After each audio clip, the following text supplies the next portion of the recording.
Rajya Sabha TV का ये बेहद ख़ास प्रोग्राम है गुफ्तगू, और गुफ्तगू में आज हैं हमारे साथ संपादक और वरिष्ठ पत्रकार बलबीर दत्त।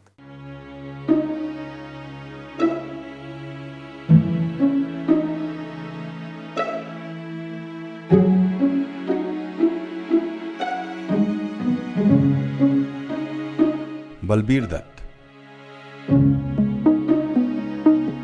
लेखक, पत्रकार और संपादक बलबीर दत्त का जन्म अविभाजित भारत के पंजाब प्रांत के रावलपिंडी में हुआ।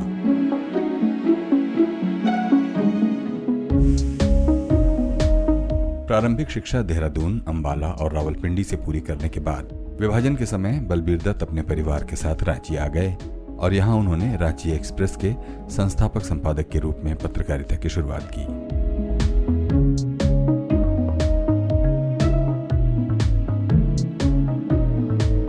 बलबीर दत्त ने साहित्य और पत्रकारिता के क्षेत्र में कई महत्वपूर्ण कार्य किए हैं।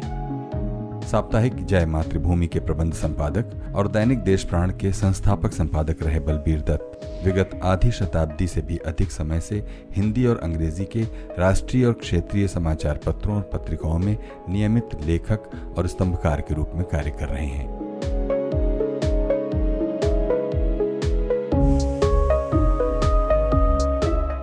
बलबीर दत्त की लिखी कुछ चर्चित पुस्तकों में कहानी झारखंड आंदोलन की,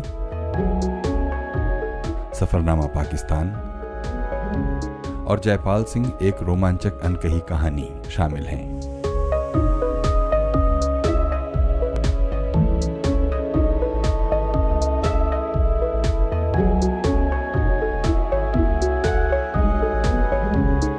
विभिन्न यात्रा वृत्तांतों, साहित्य और पत्रकारिता के क्षेत्र में उल्लेखनीय योगदान के लिए बलबीर दत्त को 2017 में पद्मश्री सम्मान से सम्मानित किया गया।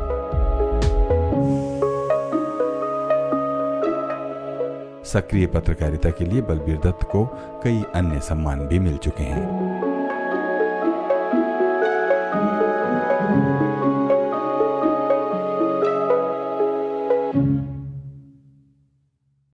बहुत बहुत स्वागत है बलबीर जी।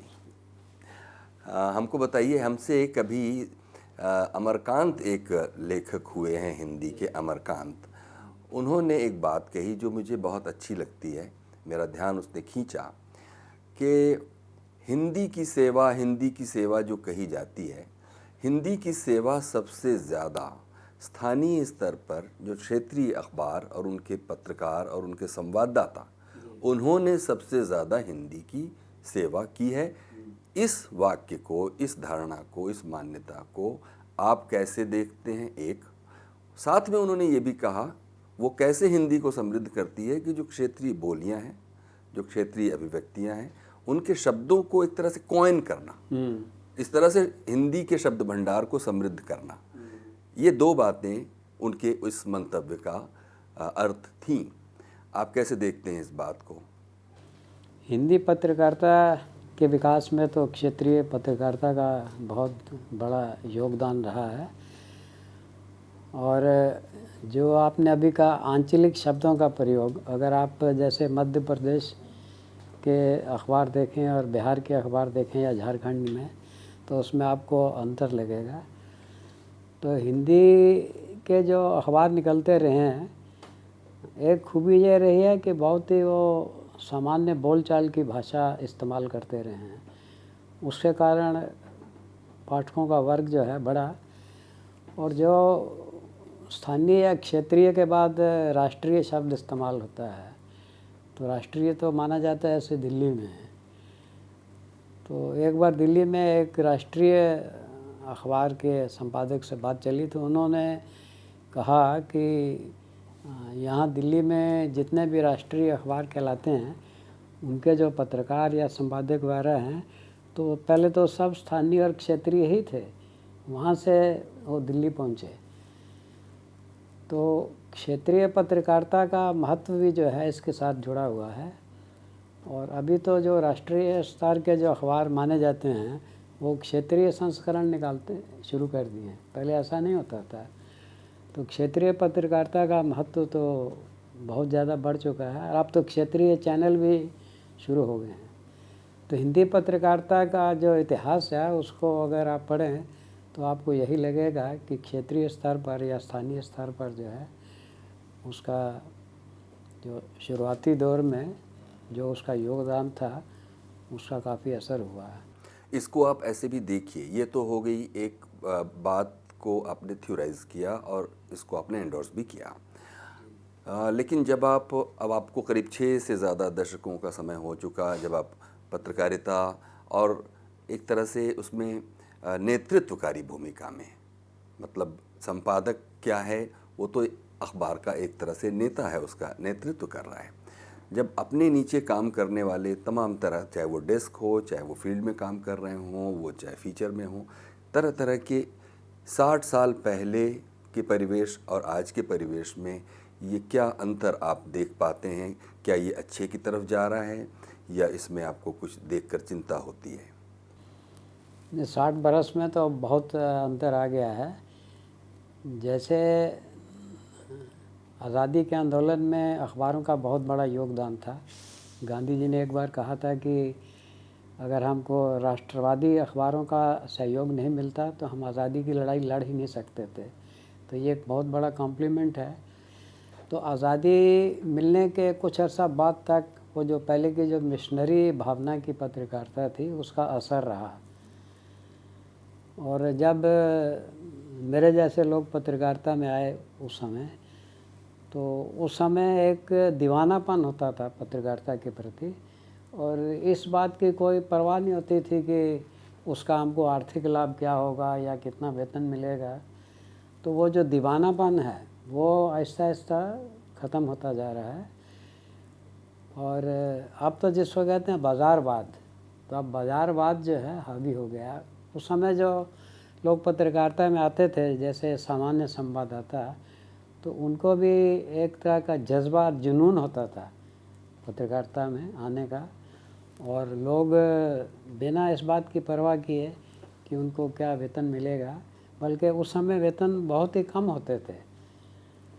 आज तो स्थिति बहुत बदल गई है और उस समय काफ़ी तकनीकी तौर पर कहा जाएगा तो अखबार बहुत विकसित अवस्था में नहीं थे।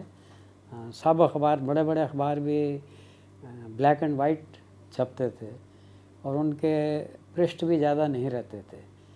तो अब तो ये अंतर आ गया है कि किसी समय 8-10 पेज का अखबार जो है पर्याप्त माना जाता था, स्टैंडर्ड अखबार। अब तो 16 पेज से कम का अखबार जो है उसको महत्व नहीं दिया जाता और सब पेज कलर्ड होने का रिवाज शुरू हो गया है। तो पहले ब्लैक एंड वाइट जो अखबार निकलते थे तो उनके भी पाठक होते थे और बहुत अंग्रेज़ी में जिसको कहते हैं वोरेशियस रीडर, और बहुत चाव से पढ़ते थे और पूरा अखबार चाट जाते थे।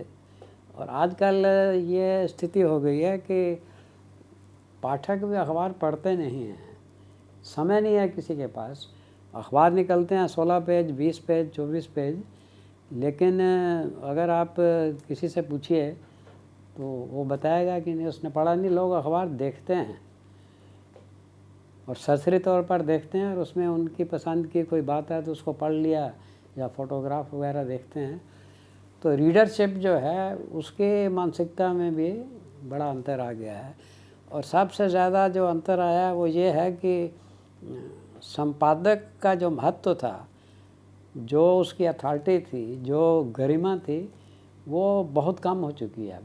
किसी समय संपादक को किंग एम्परर माना जाता था। अखबार में संपादक ही सब कुछ है। और हम लोग जब छोटे थे तो उस समय कोई नया अखबार या कोई मैगज़ीन देखते थे तो पहले जिज्ञासा ये होती थी इसका एडिटर कौन है। लेकिन अब स्थिति बदल गई है। अब लोग ये नहीं पूछते हैं एडिटर कौन है, पूछते हैं इसका मालिक कौन है, किसने शुरू किया, इसके पीछे कौन है सपोर्ट करने वाला है। तो ये जो बाज़ारवाद हावी हो गया है उससे पत्रकारिता के स्तर में गिरावट आई है। अब यहाँ हम आपसे ये जानना चाहेंगे कि अगर आप रांची में रहकर पत्रकारिता नहीं कर रहे होते और किसी दूसरे महानगर में भारत के कर रहे होते तो दोनों में अंतर आपको मतलब कि रांची में रहकर पत्रकारिता करने ने आपको क्या सिखाया? ऐसा है, रांची और महानगर, अब तो रांची महानगर बनते जा रहा है, लेकिन अंतर ये था कि यहाँ से अखबार जब मैंने शुरू किया 1963 में, चीनी हमला हुआ था 1962 में, तो उस समय बहुत जोश और जज्बा था कि एक यहाँ से अखबार, उस समय साप्ताहिक ही शुरू किया गया, निकलना चाहिए। और उस समय साप्ताहिक का भी बहुत महत्व था, लोग पढ़ते थे। और ये जो अविभाजित बिहार था, झारखंड नहीं बना था, तो उस समय ये अक्सर शिकायत होती थी कि पटना से जो अखबार निकलते हैं वो भी गिने चुने ही थे, वो दक्षिण बिहार या झारखंड की बहुत उपेक्षा करते हैं, यहाँ की खबरें बहुत कम रहती हैं। तो महानगर में तो सब कुछ पहले से बना बनाया इंफ्रास्ट्रक्चर होता ही, जैसा आप बता रहे हैं, लेकिन यहाँ तो कुछ नहीं था। ये एक दिलचस्प स्टोरी है कि हमने यहाँ से जो शुरू किया और जब दैनिक किया गया, तो यहाँ पर कोई पत्रकार के तौर पर स्टाफ ही नहीं था। बाहर के कुछ बड़े अखबारों के संवाददाता थे, लेकिन यहाँ पर आपको अखबार में जो स्टाफ चाहिए वो तो उपलब्ध नहीं। अगर आप बाहर से लाना चाहते हैं तो आपको अच्छा खासा वेतन देना होगा। नया अखबार था और किसी पूंजीपति घराने का अखबार नहीं था, तो आप उतना वेतन दे नहीं सकते हैं। और वैसे भी कोई आना नहीं चाहेगा, ये सोच के अरे नया अखबार है, चलेगा या नहीं चलेगा। तो यहाँ पर लोगों को, युवकों को तैयार किया गया। ये एक बहुत दिलचस्प अफसाना है, एक तरह से है। कॉलेज से निकले हुए स्टूडेंट्स को और उनको पत्रकारिता सिखाई गई, तो ये एक तरह से नर्सरी बन गई पत्रकारिता की। उस समय स्थिति ये थी कि पूरा का पूरा स्टाफ जो है सबको ट्रेनिंग दी गई, तब उन्होंने सीखा पत्रकारिता क्या होती है। यहाँ लोग, पाठक भी नहीं जानते थे पत्रकारिता क्या होती है, टेलीप्रिंटर क्या होता है, लोगों ने देखा नहीं था, न्यूज़ कैसे छपती है। और सबसे बड़ी दिक्कत ये थी कि यहाँ पर जो हाकर लोग थे वो अखबार बांटने में भी दिलचस्पी नहीं लेते थे, क्योंकि बाहर के अखबार आते थे देरी से, अर्ली मॉर्निंग नहीं आते थे। तो नहीं, वो बाहर के अखबार आ जाए तब उनके साथ बांटेंगे। तो वो जो प्रातःकालीन संस्करण का तो जो उद्देश्य रहता है वो तो बेकार हो जाता है। तब हाकर लोगों को तैयार किया गया। और तकनीकी स्थिति यह थी, तो 60 बरस पहले तो हिंदी के कई अखबार जो है वो हैंड कंपोजिंग होती थी। अभी तो कंप्यूटर युग है, तो हैंड कंपोजिंग में क्या है कि एक एक लेटर जो है उठा के वो लगाया जाता था मेटल का जी। तो उतनी विपरीत परिस्थितियों में ये शुरुआत की गई। इसलिए महानगर वाली बात तो ये है कि अखबार शुरू करके उसको जमाया गया और एक कल्चर जो है न्यूज़पेपर की, न्यूज़पेपर प्रोडक्शन की, न्यूज़पेपर पढ़ने की यहाँ बनाई गई और उसमें बहुत संघर्ष हुआ। बाद में तो ये अखबार जिससे मैं एसोसिएटेड था, जिसकी चर्चा भी मैंने की, रांची एक्सप्रेस, तो साउथ बिहार का लार्जेस्ट सर्कुलेटेड जो है अखबार हो गया था ऑडिट ब्यूरो ऑफ सर्कुलेशन के अनुसार ही। तो ये एक बहुत संघर्ष की गाथा है। और मुझे ऐसे कहा गया कुछ लोगों ने कि आप इस पर लिखिए, पुस्तक लिखिए, तो वो तो खैर बाद की बात है। तो महानगर और ये छोटे नगर में अंतर जो है, उस समय रांची की आबादी 1 लाख कुछ थी और अब 15 लाख 20 लाख के बीच है, अगर आसपास का ग्रेटर रांची का एरिया जो है उसको गिना जाए। और आज रांची से 3 दर्जन अखबार निकल रहे हैं, हिंदी, अंग्रेज़ी और उर्दू में। तो स्थिति बहुत बदल गई है 60 वर्षों में। ये तो एक पक्ष हुआ उसका कि अखबार को निकालना और उसके लिए स्टाफ आदि की आवश्यकता या फिर प्रोडक्शन का इशू और डिस्ट्रीब्यूशन का। खुद अपने पाठक की आवश्यकताओं को, क्योंकि अलग अलग क्षेत्रों में उनके अपने जो उनका इतिहास है, उनका जो सांस्कृतिक इतिहास है, उनका राजनीतिक भौगोलिक जो परंपरा है, उनकी विशिष्ट आवश्यकताएं होती हैं पाठकों की। और संपादक की शायद ये बड़ी जिम्मेदारी होती है कि वो अपने पाठकों की उन आवश्यकताओं को भी एड्रेस करें न्यूज़ के अलावा। इस स्थिति में झारखंड की इस विशेष जनसंख्या के बीच जब अखबार आप निकालते हैं तो इस अनुभव को बताइए कि आपके पाठक किस तरह की अपेक्षा रखते हैं, कैसे समाचारों पर या अखबार में प्रकाशित सामग्री पर कैसे वो रिएक्ट करते हैं? अभी की स्थिति या पहले की स्थिति? अब तक के अनुभव में बताइए, क्योंकि एक हम राज्य विशेष के बारे में बात कर रहे हैं। नहीं तो थोड़ा पहले की स्थिति बता देना चाहूँगा मैं। ये है कि जब दूसरा कोई अखबार नहीं निकल रहा था और ये अकेला ही, मतलब कि अकेला ही प्लेयर था, तो उसमें जिम्मेवारी बहुत बढ़ जाती है और लोगों की अपेक्षाएं भी जो है बढ़ जाती हैं। तो यहाँ की जो संस्कृति, उसको हाईलाइट करने में अखबार का बहुत बड़ा योगदान रहा। यहाँ की जो भाषाएं हैं, जैसे यहाँ 9 आदिवासी भाषाएं बोली जाती हैं, अलग अलग ट्राइब्स जो हैं, और उनकी एक जिसको कहते हैं लिंगुआ फ्रैंका, संपर्क भाषा है नागपुरी। तो हमने नागपुरी में कॉलम शुरू किया अखबार में, तो उसको लोगों ने बहुत पसंद किया। और नागपुरी भाषा को पहले कोई मान्यता ही नहीं थी, वो माना जाता था, उसका एक समानार्थक शब्द था गंवारी। ये गंवारी भाषा है, बेकार है, लेकिन अब तो उसमें साहित्य आ गया, पुस्तकें आ गई, अब पढ़ाई हो रही है यूनिवर्सिटी में। तो इसमें अखबार का बहुत बड़ा योगदान रहा, क्योंकि रेगुलर कॉलम निकलता था और उस पर काफ़ी चर्चा होती थी। हाँ, तो इसी पर मैं थोड़ा रुकना चाहता हूँ। ये किसी, जब आपने शुरू किया होगा तो किसी एक पर्टिकुलर समय, किसी एक कालखंड में इस बात की ज़रूरत महसूस की गई होगी कि नागपुरी में एक कॉलम की ज़रूरत है। ऐसा नहीं हुआ होगा शायद कि शुरू करते ही आपको ये अंदाज़ा लगा होगा कि नागपुरी में एक कॉलम शुरू किया जाए। आपका अनुभव क्या है इसमें, कि क्या नागपुरी वाला कॉलम अखबार शुरू करने के साथ ही शुरू हो गया था या लगभग साथ ही शुरू हो गया था? ये महसूस किया गया कि यहाँ सब लोग आपस में नागपुरी में बात करते हैं, तो क्यों नहीं, ये तो जिसको कहते हैं इमेजिनेशन की बात है। आपको दिमाग में कोई विचार आया और क्लिक कर गया, तो बस वैसा ही है, और लोगों ने उसको बहुत पसंद किया।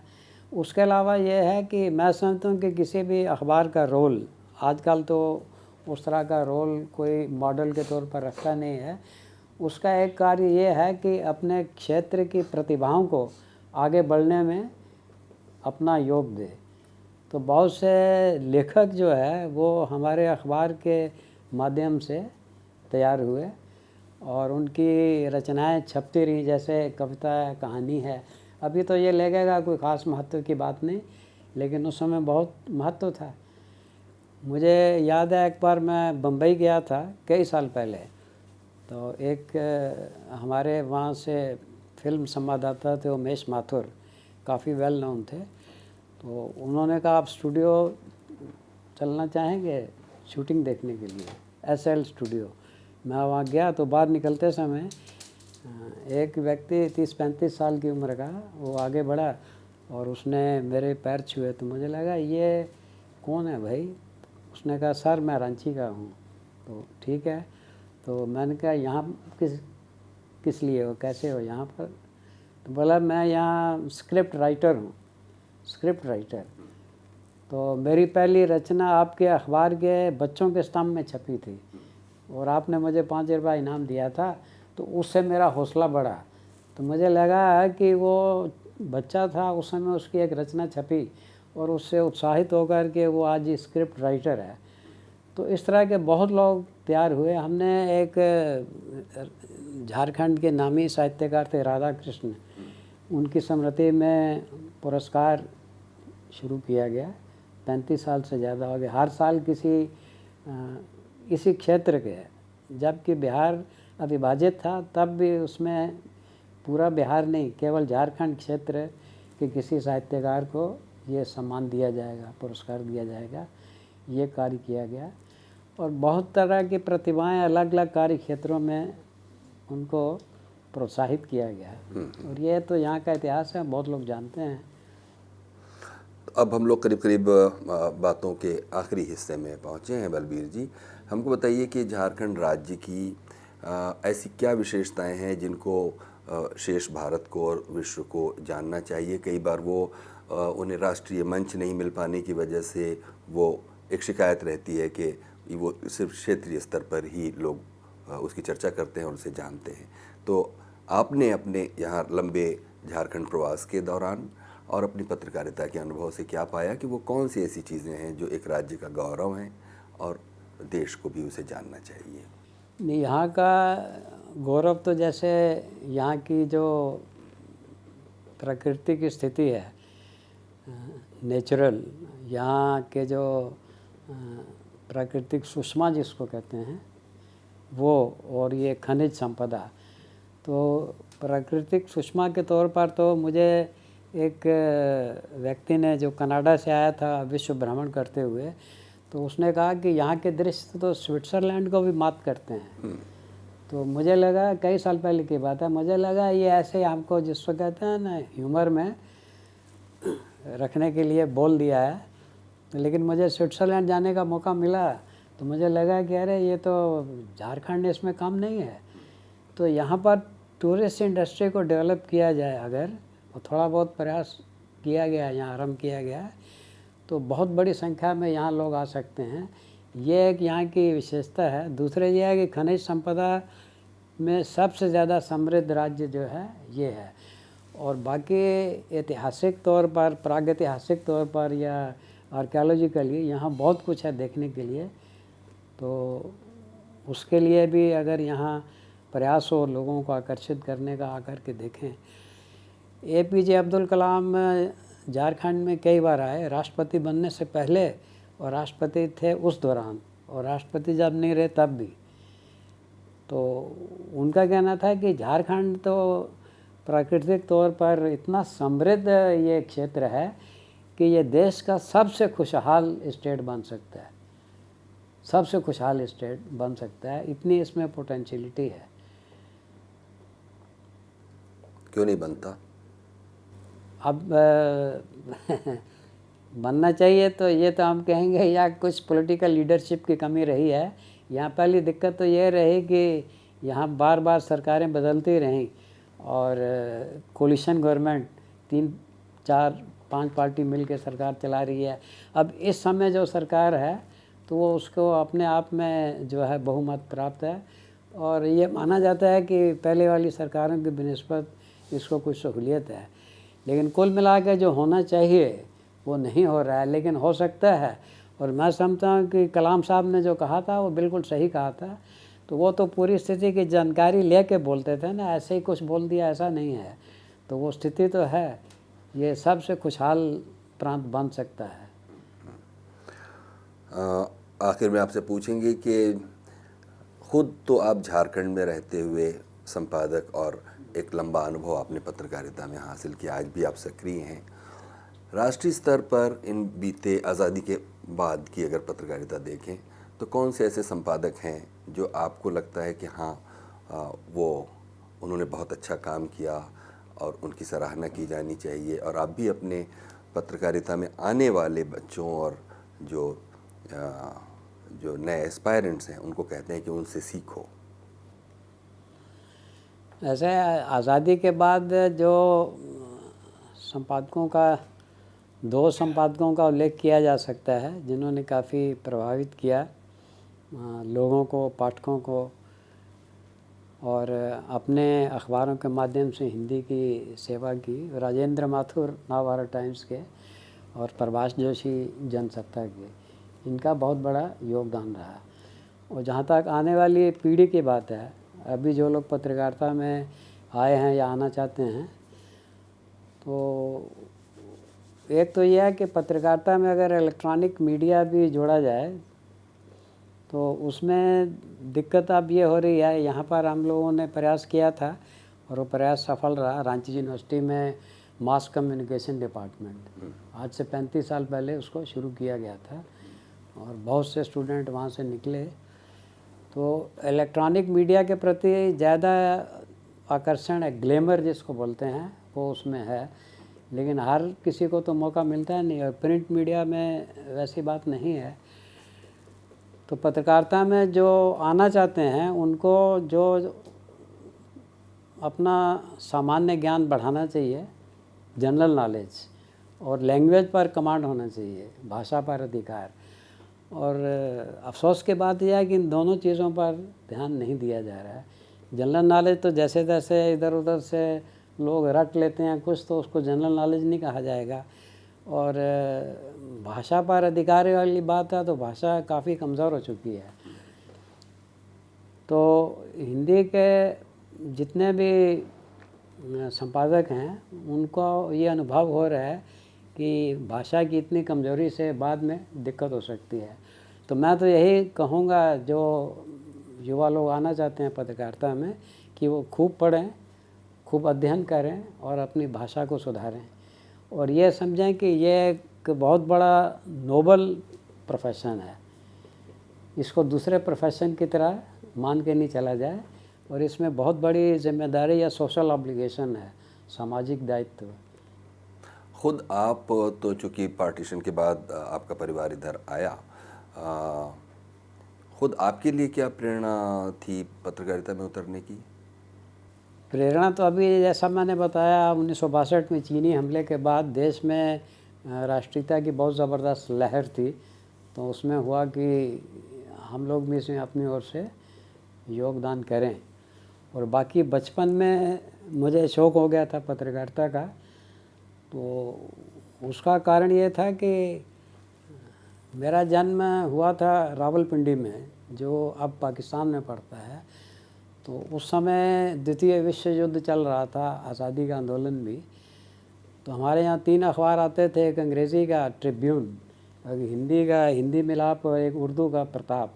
तो हम लोग तीनों पढ़ जाते थे, और रेडियो से खबरें होती थी, और उसमें नाम सुनते रहते, जो ज़्यादा समझ नहीं थी कि चर्चिल और स्टालिन और रूजवेल्ट और गांधी जी, सुभाष चंद्र बोस, जवाहरलाल नेहरू। और सुभाष चंद्र बोस का तो मैं सुभाष चंद्र बोस सिंगापुर से बोल रहा हूँ, आज़ाद हिंद फौज जो उनकी थी। तो उससे होता क्या है कि जैसे कोई सीरियल चलता है तो आपने उसकी 2-4 कड़ी देखी तो आपको जिज्ञासा हो जाती है 5वीं 6ठी 7वीं कड़ी देखें अब क्या है। उससे हमको शौक़ हो गया था काफ़ी समसामयिक घटनाक्रम में। और बाद में ऐसी स्थिति आई कि जैसे हमारा परिवार कुछ अर्सा पार्टीशन के बाद अम्बाला छावनी में था, तो मैं डीएवी स्कूल में पढ़ता था। उसके बिल्कुल सामने ट्रिब्यून अखबार का ऑफिस था, और ये ट्रिब्यून पहले लाहौर से निकलता था, तो पार्टीशन के बाद शिफ्ट कर दिया, अभी तो अब चंडीगढ़ से निकलता है।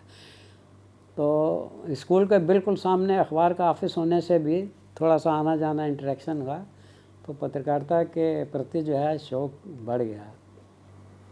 आप देखेंगे कि झारखंड के अलग अलग ज़िलों में बहुत तरह की खबरें अलग अलग समय में पैदा होती रहती हैं। आप ख़ुद किसी इलाके में किसी खबर को कवर करने गए, ऐसी कोई स्मृति आपको आती है जो आपको बिल्कुल लगता है कि हाँ, वो आपको मुझे बताना चाहिए कि वो एक ऐसी बात हुई? क्योंकि आप देखिए, मैं तो अभी ये देख रहा था कि जैसे जो खदानें हैं, जो कोयला की खदानें होती हैं, वो जब काम ख़त्म हो जाता है तो उसके बाद वो कुछ रैट होल बना के, मतलब लोग मज़दूर घुसते हैं और बड़ी अमानवीय परिस्थितियों में वो कोयला खोद रहे हैं और ला रहे हैं। ये सब भी साथ साथ चलता रहता है, पत्रकारिता अपनी दिशा में चलती रहती है। आपको ये सब जो जिन परिस्थितियों में जीवन चल रहा है यहाँ, उस पर कभी कुछ चौंकाने वाली बात दिखाई दी? नहीं, चौंकाने वाली बात तो ये है कि जैसे कोयला उद्योग का जब राष्ट्रीयकरण हुआ, उस समय लोगों का ध्यान इस ओर गया कि जिसको कहते हैं स्लॉटर माइनिंग, अंधाधुंध जो है वो काटते जाइए, और उससे बाद में राष्ट्रीय संपदा का बहुत नुकसान होता है। और जो कोयला मजदूर या खनिक जिनको कहा जाएगा, उनकी स्थिति हमेशा ख़राब रही है, और उनके स्वास्थ्य की ओर जो ध्यान दिया जाना चाहिए। जैसे कोयले की जो डस्ट है वो फेफड़ों में जाने से कई तरह की बीमारियां हो जाती हैं। ये आपने कहीं पर जाकर देखा या फिर आपने जाके देखा है? कहाँ की बात है? हाईलाइट धानबाद झरिया क्षेत्र में, कर्णपुरा वगैरह। तो सिंगरौली कोयल फील्ड जब बन रहा था, डेवलप किया जा रहा था, उस समय भी मैंने रिपोर्टिंग भी की है। और ऐसे पत्रकारिता में कहा जाता है कि कोई भी आदमी अच्छा एडिटर नहीं बन सकता अगर वो अच्छा रिपोर्टर नहीं रहा हो। तो इसलिए, और फिर यहाँ पर जो आदिवासी समुदाय है, आदिवासियों में भी 2 वर्ग है। एक प्राइमिटिव आदिवासी यानी आदिम, वो सामान्य आदिवासियों से भिन्न है। उनकी स्थिति आज भी अच्छी नहीं है और उसको अपने स्तर पर कई बार हाईलाइट किया और उसका असर भी हुआ या उसका नोटिस भी लिया गया।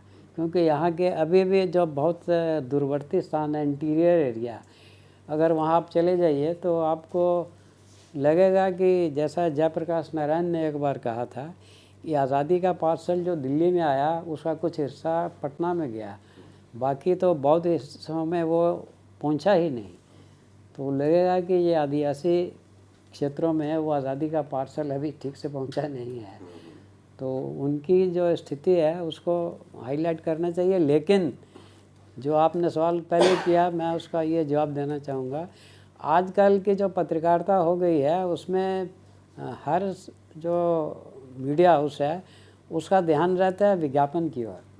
विज्ञापन की मारामारी में वो जो पब्लिक की जो समस्याएं रहती हैं, बहुत भीषण समस्याएं, उनको हाईलाइट करने का कोई प्रयास नहीं होता है। उसमें तो ज़्यादा ध्यान इसका रखा जाता है कि कैसे हमको विज्ञापन मिले ज़्यादा, या टीवी चैनल है तो टीआरपी हमारा जो है बढ़े। इसलिए जनता की बहुत सी समस्याएं जैसे पहले जैसा होता था, अखबारों में प्रमुखता से आती थी, वो अब पहले के बनस्पत काफ़ी कम हो गई हैं। तो बहुत बहुत शुक्रिया बलबीर जी। हम इस नोट पर तो नहीं ख़त्म करना चाहते थे कि समस्याएं ही समस्याएं हैं, लेकिन अब आप क्या करेंगे जब समस्याएं हैं और हम आप ही के मुंह से उनको सुन सकते हैं, क्योंकि आपका इतना लंबा जो अनुभव है पत्रकारिता का वो सामने आया। बहुत शुक्रिया। धन्यवाद। ये थे वरिष्ठ पत्रकार और संपादक बलबीर दत्त प्रोग्राम गुफ्तगू में। आज के इस एपिसोड के बारे में कुछ कहना चाहते हो तो आप हमें लिख सकते हैं contact@guftguwithirfan.com पर। और इस हफ्ते जो प्रतिक्रियाएं आपकी हम तक पहुंची हैं उनमें से एक प्रतिक्रिया फ़िलहाल आपके लिए।